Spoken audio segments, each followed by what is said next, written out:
Hello everyone, आप सब कैसे हैं। मैं उम्मीद करता हूं कि बहुत अच्छे होंगे और अपनी पढ़ाई को बहुत अच्छे से कर रहे होंगे। मैं Akash Kumar वड़ाना ICT virtual classroom में आपका बहुत बहुत स्वागत करता हूं मेरे प्यारे बच्चों। जैसा आपको पता है मेरे प्यारे बच्चों, बेसिकली हमारी 11वीं क्लास है। 11वीं क्लास में हम लोग देख रहे हैं ज्योग्राफी। चैप्टर नंबर 6 चल रहा है, भू आकृतियों उनका विकास को हम लोग आपका गौर करके देख रहे हैं। तो इसमें हमने जल प्रवाहित चीजों को देखा, नदी की युवावस्था, प्रौढ़ावस्था, वृद्धावस्था को देखा।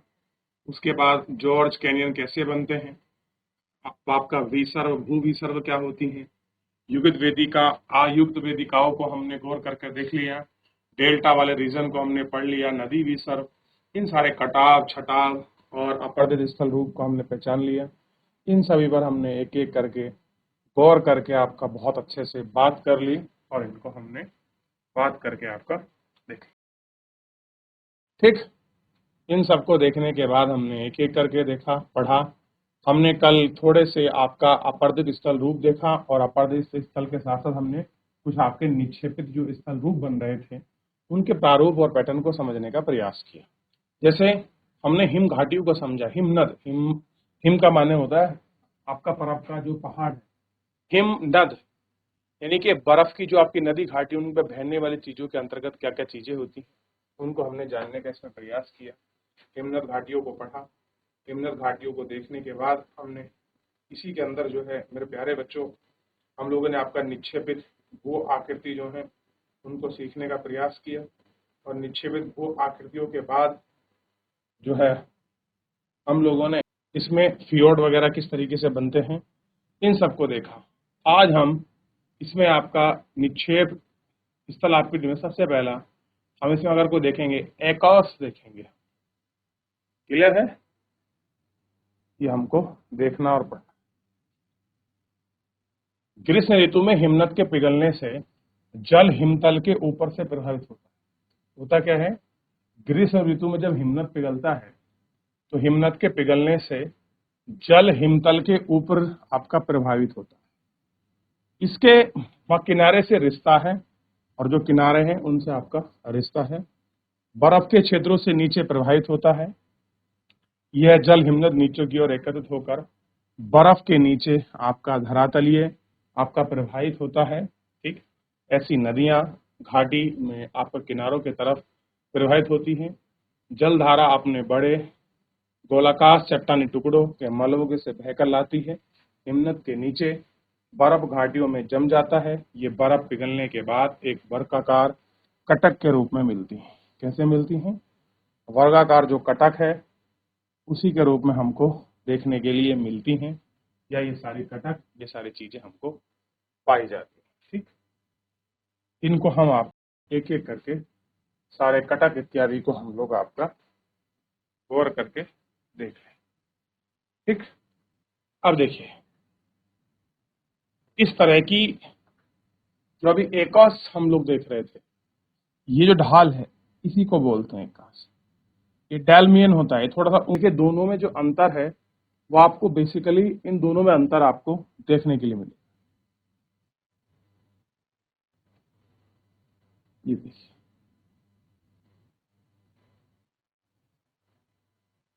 ठीक, इतना आपको ध्यान रखना। अच्छा, हिमानी धोत मैदान एकस, हिमानी धोत मैदान एकस कुछ इस तरीके के बने होते हैं। अंतिम जलोढ़ भी दिखाई देगा, ड्रीम लिन होगा, दिख रहा है। ये सारी चीजें आपको इसके अंतर्गत दिखाई दे। हो सकता हो तो एक बार छोटा सा एक इमेज आपका बना लीजिए ताकि हिमनद के स्थल रूप से विभिन्न निक्षेपित भू आकृति, ये कैसी हैं, निक्षेपित हैं, ना कि अपर्दित हैं। ध्यान रखना, अपर्दित नहीं है ये ध्यान रखना। कौन सी है, निक्षेपित है, बस ये आपको ध्यान रखना है। कैसी है, निक्षेपित है। चलिए, हो गया चित्र। चलिए, हिमानी धातु मैदान, हिमानी गिरपात के मैदान अथवा महाद्वीप महानदों में दूर हिमानी जड़ निक्षेप से चीका मिट्टी मृतिका विस्तृत समतल जलोढ़ शामिल है। इसमें मैदान, धोत मैदान निर्मित होते हैं। तो अगर हिमानी जो फुटहिल रीजन है, हिमानी फुटहिल रीजन में मैदानों अथवा हिमानी प्रायद्वीपों में जो हिमानी जलोढ़ का निक्षेप होता है, जिसमें बजरी, रेत, चीका, मिट्टी, मृतिका जो जाकर जो आपका बन जाती है, बेसिकली जो अब करीबा टाइप में कुछ होगा, तो उसी को हम क्या कहते हैं, हिमधौत मैदान कहते हैं। ठीक। नदी के जलोढ़ मैदान में हिमानी धौत मैदान का अंतर स्पष्ट कीजिए। इन दोनों का जो अंतर है वो आपको स्पष्ट करना है। अब है ड्रिमलिन। ड्रिमलिन हिमनद मृतिका के अंडाकार समतल आपका कटनुमा स्थल है, जिसमें रेत, बजरी के ढेर होते हैं। ड्रिमलिन लंबे समय तक हिमनद के प्रवाह की दिशा में के समांतर होते हैं। ये 1 किलोमीटर लंबे, 30 मीटर तक ऊंचे ड्रिमलिन का हिमनद सम्मुख भाग स्टॉक कहलाता है, जो आपका कुछ यानी कि टिल भागों की अपेक्षा तीव्र ढाल का होता है। ड्रिमलिन का निर्माण हिमनद के दरारों की चट्टान में मलबे भरने से व बर्फ के नीचे होने से इसका अग्रभाग स्टॉक्स भाग प्रवाहित हिमखंड के तीव्र ओर हो जाता है। कैसे होता है? हिमखंड के तीव्र ओर हो जाता है। ड्रिमलिन हिमनद प्रवाह की दिशा को बताता है। जो आपका ड्रिमलिन है वो क्या कहता है? हिमनद प्रवाह की दिशा को बताता है। यानी कि ड्रिमलिन से हमें क्लियर होता है कि जो हिमनद है, जो कोई हिम का खंड है, उसकी दिशा क्या होगी। इस दिशा में बह रहा है, इस दिशा में बह रहा है, तो वो हमको बेसिकली जो दिशा है वो दिशा को ज्ञात करता है। ये आपको देखना है। चलिए, तरंग व धारा। तटीय प्रक्रिया सर्वाधिक सक्रियशील होती है। कह रहे तट की जो प्रोसेस है वो सबसे ज्यादा एक्टिव होती है और इसी कारण में अत्यधिक विनाशकारी होती है। क्या आपने सोचा नहीं है कि तटीय प्रक्रिया उसमें निर्मित स्थल आकृतियों को जानना अति महत्वपूर्ण है।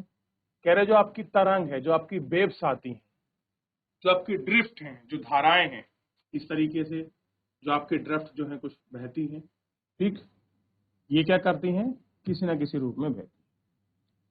तट पर कुछ परिवर्तन बहुत शीघ्रता से होते हैं। एक साथ एक स्थान पर मौसम में अपर्दन और दूसरे मौसम में निक्षेपण हो सकता है। किसी मौसम में अपर्दन हो जाए तो किसी दूसरे मौसम में आपका जो निक्षेपण है वो आपका देखने को मिलता है। तटों के किनारे पर अधिकतर परिवर्तन तरंगों द्वारा संपन्न होते हैं। जब तरंगों का अवनमन होता है तो जल के तट पर अत्यधिक दबाव डालता है और इसके साथ ही सागरीय तल पर तलछटों में दोलन होता है। तरंगों के अस्थायी अवनमन के प्रभाव से तटों का अभूतपूर्व प्रभाव पड़ता है।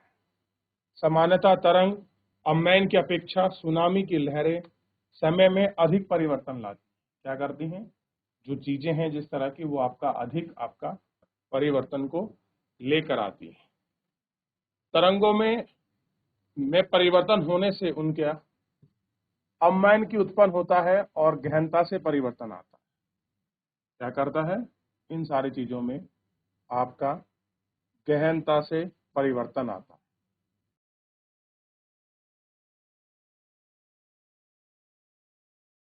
क्या आप तरंग और धाराओं को उत्पन्न करने वाले बलों के विषय में जानते हैं कि कौन से वो बल हैं, कौन सी वो धारा हैं, क्या वो दिशा हैं? क्या आप उनसे जानते हैं कि किस प्रकार का बल किस दिशा और धारा के अनुरूप लगता है? क्या आप उसको सोच सकते हैं? ठीक। और देखिए, तरंग के कार्य के अतिरिक्त तटीय स्थल कुछ अन्य कारकों पर भी निर्भर करते हैं। तरंग के जो कार्य हैं वो अतिरिक्त हैं और कुछ तटीय अन्य कारकों पर भी आपका निर्भर करते हैं। जैसे स्थल व समुद्री तट की बनावट, पहला होता है जो समुद्र तट की बनावट, समुद्र मुख्य अवमौन तट का जलायन, समुद्रीय जल स्तर को स्थिर और अस्थायी मानते हुए स्थलीय तट के विकास को समझने के लिए तटों को वर्गीकृत किया जाता है। क्या करते हैं तटों को हम लोग? वर्गीकृत करते हैं।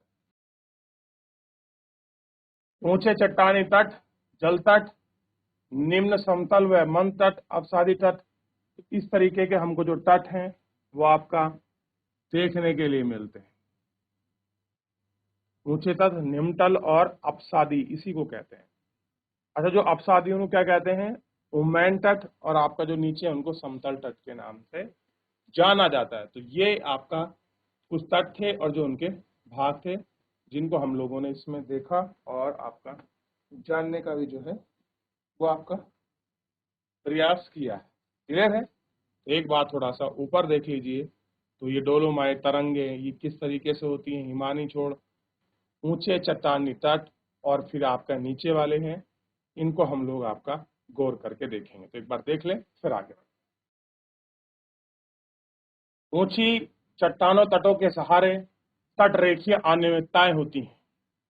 यानी जो ऊंचे चट्टानी तट होते हैं उनके सारे जो रेखाएं वो क्या होती हैं? अनियमित होती हैं। नदी जलमग्न प्रतीत होते हैं।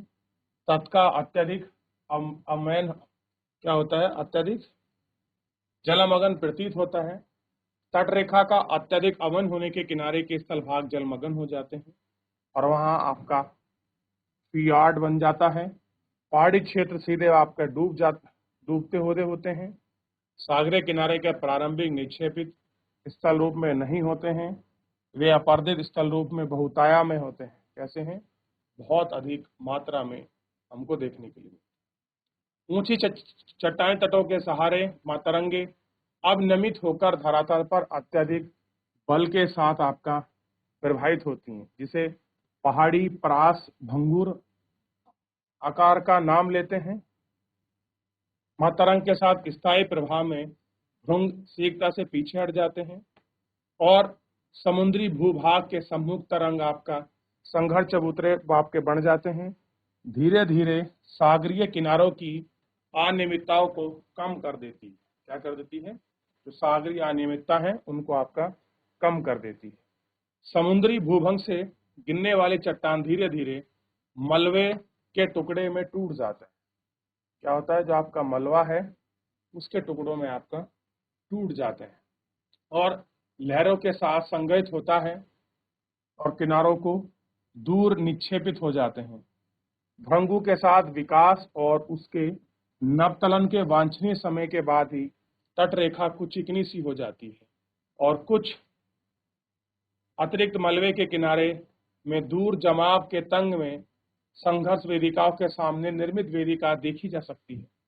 जैसे ही तटों के साथ अपर्दन आरंभ होता है तब बेला चली प्रवाह व तरंग की अपर्दित पदार्थ को सागरीय किनारे पर पुल्लिंग और रोधिका के रूप में निक्षेपित कर क्या करती है? इनके रूप में आपका निक्षेपित करती है। रोधिकाएं जलमग्न आकृति हैं और ये रोधिकाएं जल के ऊपर दिखाई देती हैं। इन्हें रोध कहा जाता है। क्या है? इन्हें रोहत कहा जाता है। ऐसी रोधिकाएं जिनका एक भाग खड़ी शीर्ष स्थल से जुड़ा होता है वो आपका शिफ्ट कहा जाता है। जब रोधिका शिफ्ट की तरह किसी खड़ी मुख से निर्मित होकर मार्ग के अवरुद्ध कर देती हैं तो लैगून का निर्माण होता है। कालांतर में लैगून स्थल के बहागे तलछट से भर जाता है और तटीय मैदानों की रचना होती है। कैसी होती है? तटीय मैदानों की रचना होती है। ठीक, ये आपको देखना है कि तटीय मैदान क्या है, कैसे उनकी रचना हो रही है। इसके बाद है निम्न अपसादी तट। तो निचले अपसादी तटों के सहारे नदियां तटीय मैदान एवं डेल्टा बनाकर अपनी लंबाई बढ़ाती हैं। कहीं कहीं लैगून और ज्वारीय सकरी खाड़ी के रूप में जल भराव अतिरिक्त तट रेखा के सम चिकने होते हैं। सागर मुंह स्थल का ढाल मंद होता है। तटों के साथ समुद्री पंख व दलदल पाए जाते हैं। इन चट्टानों का निक्षेपित स्थल आकृति बहुताय होती है। कैसी होती है? स्थल आकृति। ये सारी चीजें आपको बहुतायत मात्रा में हमको देखने के लिए मिलती है। जब मंद ढाल वाले आच्छादित तटों पर तरंगों की अवनीत होती है तो तल के अवसादों का भी ढोलित होते हैं। इनके परिवहन से अवरोधिका, लैगून व शिफ्ट का निर्मित होते हैं। लैगून कालांतर में दलदल में परिवर्तित हो जाते हैं, जो बाद में तटीय मैदान बनते हैं। क्या बनते हैं?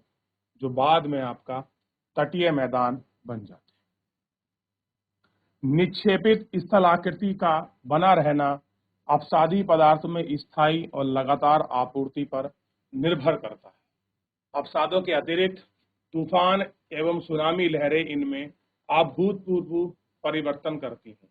बड़ी नदियां जो अधिक नग भार होती हैं, निचले अपसादी चट्टानों के साथ डेल्टा बनाती। क्या करती हैं? इनके साथ आपका डेल्टा बनाती। ठीक, ये आपको देखना कैसे करती हैं ये सब डेल्टाओं का आपका निर्माण। तो आप देख सकते हैं कि डेल्टाओं का निर्माण किस प्रकार होता है, कैसे होता है, क्या मंद स्थिति होती है, इन पर आप गौर कर सकते हैं कि किस प्रकार ये सारी चीजें आपकी बनती।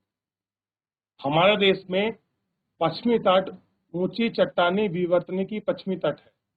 कैसा है? ऊंचा विवर्तनिकी पश्चिमी तट है। अब देखिए ये तट है, इसकी बात कर रहे हैं। इसमें क्या मिलेंगे? कुछ पर्वत, पठार, इस तरीके से ये आपको देखने के लिए मिलेगा। और कह रहे इसमें कुछ कैसा है? पश्चिमी तट अपर्दित। अपर्दित का मतलब कटा छटा है, बहुत मात्रा में है। भारत के पूर्वी तट का आपका निचला अपसादी है। और जो ये पूर्वी तट है ये कैसा है? ये जो इसके अंदर का भाग है ये कैसा है? अवसादी है। ये निचला यानी कि जो आपका समुद्र के अंदर का पार्ट है, मान लीजिए ये आपका समुद्र के नीचे वाला पार्ट अवसादी है।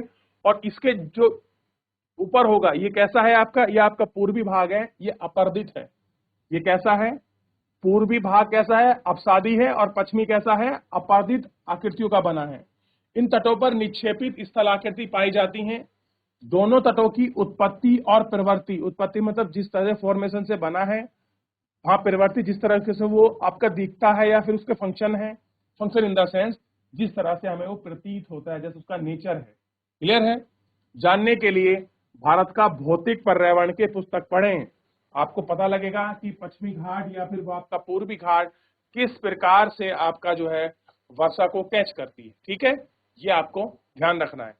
और पश्चिमी घाट कितना कैच करता है, फिर आपको दिखाई देगा कि आपका पूर्वी घाट ज्यादा अपर्दित है या आपको पश्चिमी घाट।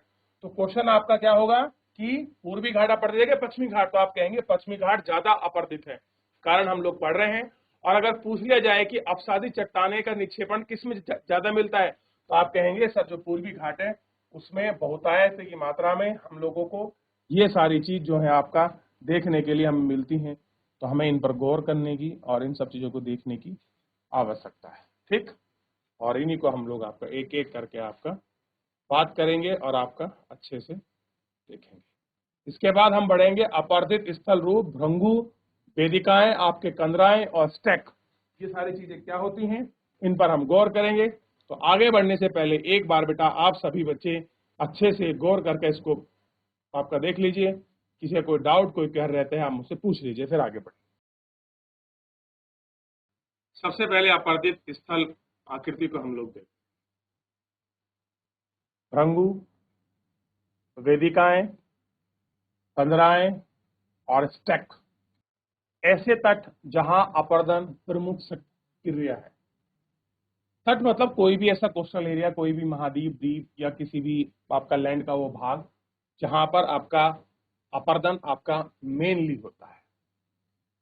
वह भाग जो दो मुख्य आकृति तरंग घर्षित भृंगु वेदिकाएं पाई जाती हैं, लगभग सभी समुद्र भृंग का ढाल तीव्र होता है। भृंग मैं आपको इमेज दिखाऊंगा कि कैसा होता है और ढाल भी कैसा तीव्र होता है, समुद्र के किनारे इसकी स्थिति है, इसको भी हम लोग आपका देखेंगे। ठीक, इसकी तलहटी पर एक मंद ढाल वाला समतल प्लेटफॉर्म होता है। कैसा होता है? एक मंद ढाल वाला समतल प्लेटफॉर्म होता है, जो आपका समुद्रीय भृंगु से प्राप्त मलबे से ढका होता है। भृंगु के मलबे से आपका ढका होता है। अगर प्लेटफॉर्म की तरंग औसत ऊंचाई से अधिक मिलती है, कैसे मिलती है? औसत तरंग से अधिक मिलती है तो इनकी तरंग घर्षित वेदिकाएं कहते हैं। क्या कहते हैं? घर्षित आपका वेदिकाएं कहते हैं। भृंगु की कठोर चट्टानों के विरुद्ध तरंगे काटती हैं तो भृंगु के आधार पर रिक्त स्थान बनता है और इसकी गहराई तक खोखला कर देती है। कैसे कर देती है? खोखला कर देती है। इससे समुद्री कदराएं बनती हैं। इन कदराओं की छत ध्वस्त होने से समुद्री भृंगुर का स्थल की ओर हटते हैं। जब कोई आपका समुद्री कदराएं या गुफाएं बनती हैं, उन कदराओं की छत के ध्वस्त, ध्वस्त का मतलब होता है नष्ट हो जाना, और उससे क्या होती है? आपका समुद्र भृंग की स्थल की ओर हटा देती है। भृंग के निवर्तन से चट्टानों के कुछ अवशेषों पर अलग थलग छूट जाते हैं। अलग थलग प्रतिरोधी चट्टान जो आपके कभी भृंगुर के भाग समुद्री स्टैक कहलाता है। वह अन्य स्थल का भांति समुद्र स्टैक भी अस्थायी आकृति हैं जो अपर्दन द्वारा समुद्री पड़ी भृंगुर की भांति धीरे धीरे तंग समुद्री मैदानों में परिवर्तित हो जाती हैं। स्थल के प्रवाहित जल और आच्छादित रेत सिंगलिंग चौड़े और आपका पुलिंग में परिवर्तित हो जाती है। तो ये सारी चीजें आपस में क्या है? आपका जुड़ी हुई, बदली हुई हमको प्रतीत होती हैं और ये ऐसी हमको दिखाई देती है। ठीक, और इनको हम महसूस करते हैं। ठीक है ना? तो एक बार थोड़ा सा आप देखिए, गौर करिए, क्योंकि ये चीजें थोड़ा सा आपको परेशान कर सकती हैं और मैं उम्मीद करूंगा कि आप इनको एक बार घर जाकर भी थोड़ा सा अच्छे से देख लीजिए। तो ये सारी चीजें और अच्छे से आपको आपको समझ आ जाएंगी और चीजें आसान हो जाएंगी। तो फिलहाल एक बार एस का आपका डेलामीन, आपका जल हिमनोज से जो आपके बनने वाले चित्र हैं उनको देख लीजिए। तो फिलहाल मेरे प्यारे बच्चों, आज के लिए इतना ही। मिलते हैं नेक्स्ट लेक्चर में। तब तक अपना ध्यान रखिए, स्वस्थ रहिए, अपनी पढ़ाई को बहुत अच्छे से करते रहिए और मुझसे जुड़ने के लिए आपका बहुत बहुत धन्यवाद।